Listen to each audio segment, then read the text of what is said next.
大家好，我是 Joseph。那最近随着这个疫情的升温那很多人呢都感觉到非常的焦躁。那很多事情呢，我们并不能够很全面的了解，那心中就有很多的疑虑嘛。我在这边为大家就是收集了这些数据，那希望通过这些数据，我们能够了解一些真相。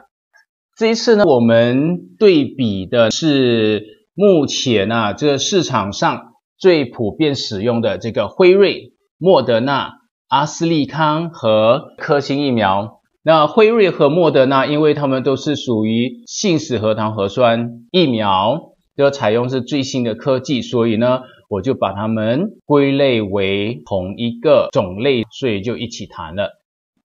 AZ 疫苗呢，就是属于腺病毒载体疫苗，那这个科兴疫苗呢，就是属于灭活疫苗，所以它们是属于3种非常不一样的这个疫苗。所以呢，我们通过这些数据我们可以网搜的数据呢，我们来做一个对比，然后看美国、以色列、英国跟智利的话呢，他们的人民呢是全世界接种疫苗比例最高的4个国家。那首先我们先来看一下这个美国。这美国的话呢，将近有 50% 的人口已经接种了2剂疫苗。那这以色列呢，接近 60% 的人口。那这个英国呢，刚刚过了 50%。然后这个智利的人民呢，是全世界接种疫苗最高的国家了。那他们的人民呢，有 95% 呢是接种这科兴疫苗，然后 5% 呢是接种这个辉瑞。那刚好呢，这4个国家，美国跟以色列，他们的人民呢都是主要接种这个辉瑞跟莫德纳。英国的话呢，当然他们的人民呢是接种他们的国产疫苗，那就是 AZ。然后智利呢，绝大部分是接种了这个科兴疫苗。那为了就是了解这一个疫苗呢在各个方面的表现，那我们会从这几个方面呢去了解，那就是最高的确诊病例，我们来了解一下在哪一个月份呢进入这个最高病例，然后通过这个呢，我们也能够了解病毒对于这个天气这一个反应，那也能够让我们呢更好的了解病毒发展的这个势头。好，除了观察最高的确诊病例数字以外呢，我们也会去了解最高的死亡病例。其实死亡病例呢会是一个比较好的指标。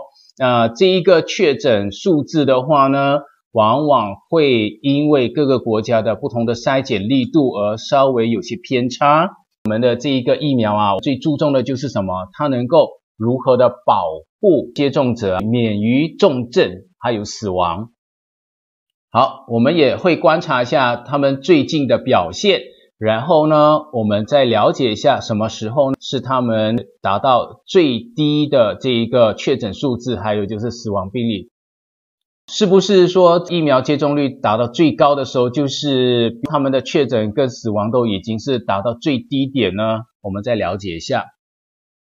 我们在进入对比之前我们先来了解一下他们的人口比例。那比方说这个美国它的人口呢大概是英国的5倍，然后很多数字呢你必须要乘5，那英国的数字你必须要乘5呢，才能够很好的跟美国对比。智利呢是以色列的人口的2倍。那再来呢，我们也要稍微了解一下他们各个国家的这个人均收入的。那我们可以了解到前面3个国家呢都是属于发达经济体，那就是美国、以色列跟英国，所以呢他们的人民的平均年收入呢都是在4万美金以上那智利是属于中度发达国家，那它也有平均年收入15000美金，他们的医疗设备都是不错的基本上来说这些数据也可以算在公平的平台上做对比的。我这边就是为大家做了一个小小的统计。那我们来看一下这个美国。美国呢曾经在这个今年的年头呢1月8号的时候达到了这个确诊数字的最高峰呢，就是一天呢有30万人确诊。所以你可以看得到北半球国家都是在1月初的时候呢就达到了他们的最高峰值。像这个以色列的话呢，当时它以900万的人口竟然有高达1万人确诊所以这是相当惊人的数字了，就相当于马来西亚的30万人确诊一天。英国的话呢，是马来西亚人口的2倍。1月8号呢，英国也是在一天里头呢，有将近7万人确诊那就是相当于马来西亚的34000宗了。好，再来呢，智利的确诊数字其实也没有很高，但是死亡病例却非常的高，那可以见得他们的筛检力度是比较低的。相对而言呢，国家的经济能力可能会影响到他们的筛检能力。智利的人口大概1800万，只有马来西亚的一半。9000人确诊呢，就相当于马来西亚的18000人，其实也是蛮惊人的一个数字了好，再回来看一下这一个你可以看得到很明显的差别呢，就是南半球国家呢，往往在6月份的时候呢，会迎来最高的这个确诊数字。所以气候对这个病毒的传播呢，的确是起着至关重要的影响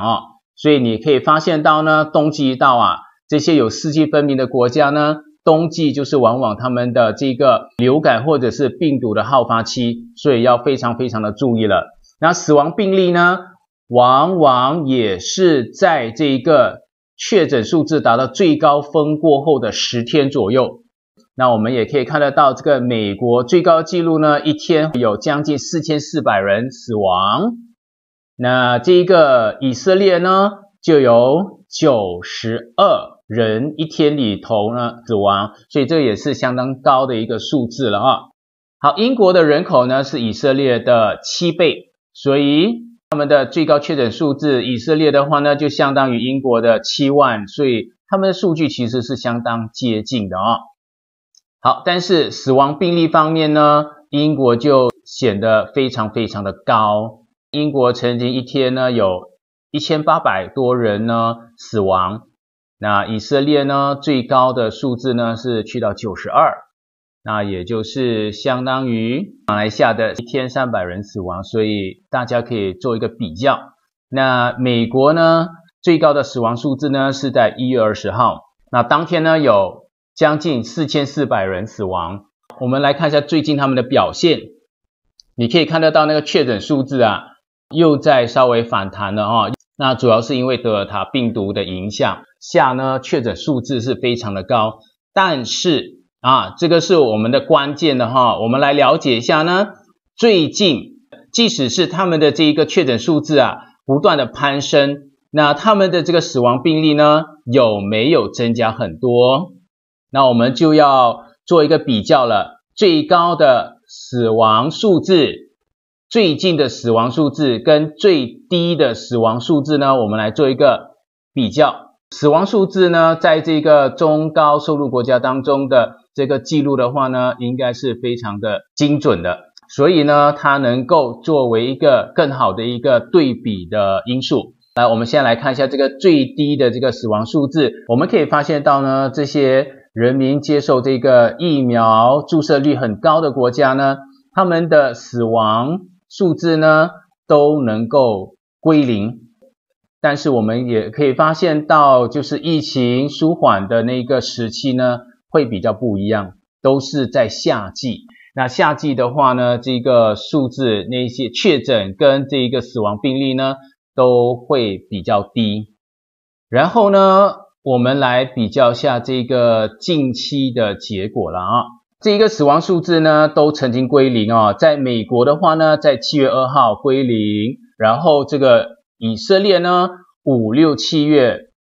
很多时候呢都是在3宗以内，0到3宗以内，然后零死亡病例呢，他们相当多天呢都能够达到这个目标。然后英国的话呢是在6月1号，6月1号的时候呢，英国也达到了0死亡病例。那这个智利也是在这个南半球的夏季来临的时候，那也就是11、2月的时候呢，他们也经常有达到0死亡病例。我们来看一下最近的数字哦，稍微反弹过后数字。那美国呢，在7月2号达到这个0死亡病例过后呢，在短短的不到2个星期呢，这数字呢就飙升到300多宗的死亡病例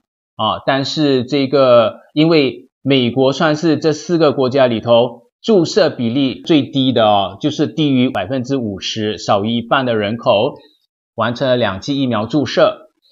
那根据他们政府发表数据呢，得知这一个死亡里头呢，是绝大部分是还未接受疫苗的群体了。那以色列呢，还是非常的亮眼他们这一个数字呢，都是控制在3人以内，即使是他们的这确诊人数已经从最高的接近4位数1万人呢，已经降低到接近1000人，但是他们也曾经在6月8号呢，确诊数字归0，就是完全没有人感染这个病毒，没有通报任何的感染数据。到现在呢，它从1万人确诊呢，曾经降到0，然后现在又回弹到大概1000人左右，也是相当多人了但是它的这个死亡病例呢，还是保持着非常非常低的数字，也就是3人以内。所以呢，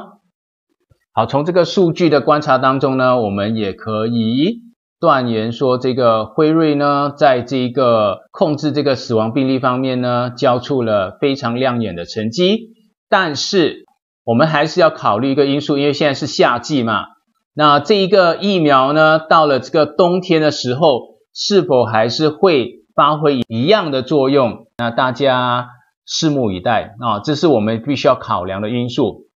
那现在呢，智利是进入了这一个冬季，所以也是病毒的好发期，它的数据呢始终没有很明显的压下来待会我们看那个图就了解了。所以这个智利的话呢，它还是维持在30至200人之间上上下下没有一个很明显的改变待会我们看一下就明白了。那它最低的人数呢是接近于0，它最低的数字呢在11月、12月份，那时候也不是疫苗开始注射的时候，死亡病例呢是控制在30人以内。现在呢，智利已经有超过 60% 的人口接种了疫苗，但是反而它的死亡病例呢却还是相当的高，介于30人至200人之间。那曾经最高的死亡病例呢是在6月7号，也就是他们冬天的时候呢，达到了734人好，朋友们，我们只需要在这个 Google Search 这个谷歌搜索这边呢，输入这个美国疫情我们就会来到这样子的一个画面。那这一个图表呢，就非常的清楚的让我们了解到这整个的他们的这个走势，然后也可以让我们呢更加的了解这个疫苗对这些国家呢产生的作用跟效果。那首先我们先来看这个美国的这个疫情我们可以看得到这一边的标题呢，就是确诊病例、死亡病例，还有就是这个疫苗注射率等等，这些的话呢，我们能够更好的了解他们的这个疫情的发展趋势了好，确诊病例呢，在这个1月初的时候曾经达到这个30万，然后它的拐点呢，很快的你可以看得到，就是在这个1月中过后呢，它就大幅度的下滑。那这大幅度的下滑是不是因为他们开始大量的注射疫苗呢？我们来看一下这个部分其实他们的疫苗注射呢是非常的稳健的进行的，然后1月中的时候呢，其实他们的注射率并不是很高。1月中的话呢，只有 3% 的人口呢注射了1剂疫苗，然后完成2剂疫苗的话其实并不多可能是那些医疗人员但是确诊病例呢却开始大幅度的下滑。然后呢，死亡病例我们来看一下那它的死亡病例呢，却是挣扎到了2月2月才开始有明显的下滑，所以1月到2月中旬呢，他们的死亡病例还是处于非常高的水平就是每一天呢有1至5000人死亡你可以看得到曾经高达5000人一天有5000人病逝，所以这是美国最高的记录了，一天可以达到5100人相当惊人的数字那这个死亡数字呢，明显下滑呢是在2月尾就有明显的下滑，稍微有再回升一下，然后再继续下滑。那你也可以看得到呢，2月尾呢，他们就已经达到了15%、16% 的人口，就是有1剂的疫苗注射。其他的国家呢，都是要在人口达到30%的人口接种疫苗过后呢，才会有明显的改善。但是在美国呢，却是一个非常特殊的一个例子在超过10%的人口注射疫苗过后呢，就开始下滑了，可能是他们的防疫的力度增加了，再加上这个疫苗的注射，所以是相当好的一个数字了而且相当平稳。然后最近的话呢，也有归零的时候，那就在7月2号。那么最近呢，就是回弹至3位数。根据他们的报道的这些死亡病例都是来自于还没有接种疫苗的人所以这一个的话呢，在美国的话呢，这个辉瑞跟莫德纳的表现呢都相当的好，也可以看得到他们的这个死亡病例呢降低了很多，确诊数字呢也非常明显的下降最近呢是有提升，那是因为这个德尔塔病毒的关系了那另外一个主要因素呢就是季节，那么他们冬季还会再创新高吗？那很难说所以呢气候也是一个很大因素。那这些疫苗呢能否在12月发挥同样的作用呢？我们拭目以待。好，现在我们来看一下这个以色列的这个疫情状况。那确诊病例呢也是在1月初呢达到峰值，然后呢就跟着就是下降再回升，再下降再回升一点点，又再继续的下降。所以你可以看得到真正呢有显著的降低呢，这个拐点是在3月初，那么到4月1号的话呢就进入了非常低的水平了。所以让我们来看一下他们的这个疫苗接种率，你可以看得到在3月初的时候他们就有1半以上的人口接种了至少1剂疫苗，所以他们在3月初至现在这个阶段呢，他们的疫苗注射率就进入了一个瓶颈就是增加的并不是很多，所以有意接种的人民呢，往往是在前面的3、4个月就达到了一个高点。每一个国家呢，还是会有接近40%的人口呢，可能他们对这疫苗呢会有怀疑或者是却步啦。我们还是希望我们的国家的人民呢，能够积极踊跃的参与这个疫苗的注射了。所以以色列呢的这个疫苗注射呢，对他们的疫情控制呢起着非常关键的影响。所以你也可以看得到这个死亡病例呢，也是在他们3月初过后他们的人民呢开始接种疫苗过后呢，也可以看得到显著的下滑。所以疫苗在以色列这个国家呢，发挥了非常非常关键、非常重要的这个影响。你也可以看得到呢，它的死亡病例呢，自从这个4月尾5月初开始呢，就非常的平稳，控制在3个死亡病例以下，0至3个死亡病例。所以以色列在这个疫苗注射跟控制疫情方面呢，交出了非常亮眼的成绩。好，现在让我们来看一下这个智利的疫情。智利呢，它是唯一一个国家呢，在人民注射疫苗过后，这确诊数字还是不断攀升。好，我们要注意的这个时间点呢，是在1月哦。1月过后呢，智利的人民就开始注射疫苗了。然后其实1月份呢，是这个智利的这个夏季啊。夏季来说的话呢，在其他的3个北半球国家呢，夏季的话呢，在人民注射疫苗过后呢，都有很显著的这一个降低。但是智利可能他们国家的这个疫情控制的这个力度不够，这个也是我们要考虑的因素啦。你可以看得到确诊病例呢还是在节节攀升哦。疫苗是否有发挥它的作用呢？由你们自己来判断哦。所以1月的时候呢，随着这个注射率的增加，但是他们的病例还是不断的攀升，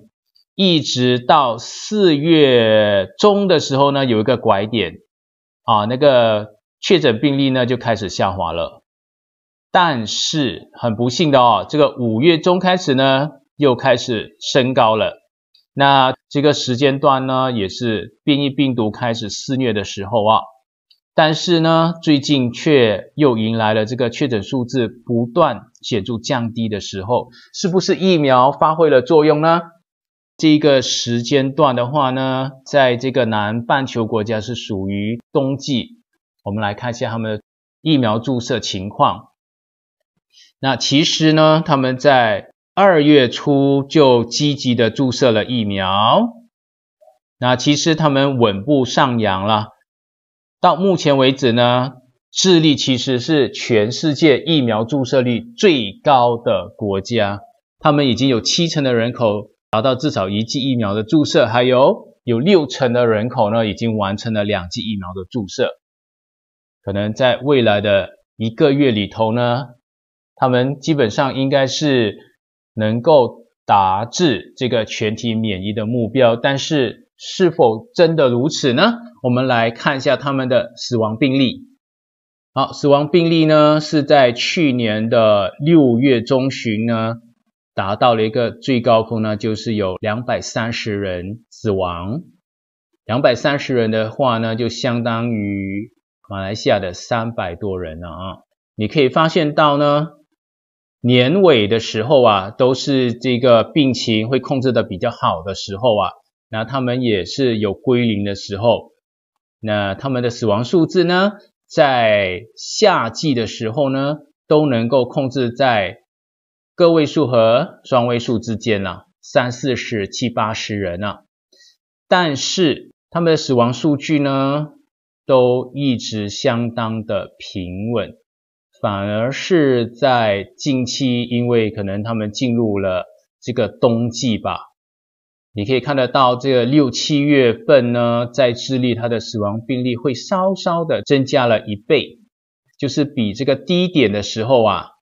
12月初的低点，那就是每天平均大概20、30人、30、40人。我们可以看这个平均值了，7天的平均值大概是30多人，到目前的平均值是大概是100多人我们看这个 7-day average， 你可以看得到会比较容易做一个比较。当天的话呢，因为他们的波幅相当的大，那我们就取这个平均值，7天的平均值在100左右，那最低的时候呢的7天平均值大概是在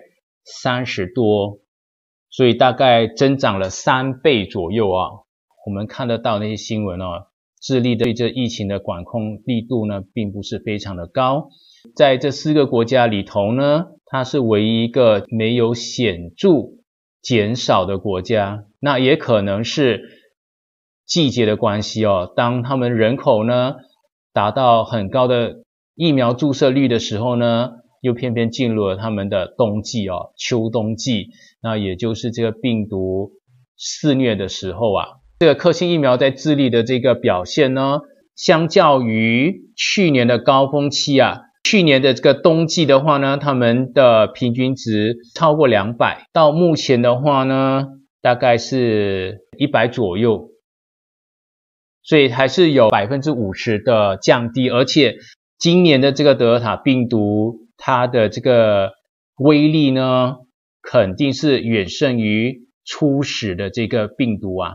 所以在病毒的威力增加了好几倍的情况之下呢，它还能够压低死亡病例。所以辉瑞、莫德纳跟这个 AZ 疫苗是否能够躲得过这个气候因素的影响，那我们拭目以待哦。难能可贵的是，他们病毒的威力增加好几倍过后呢，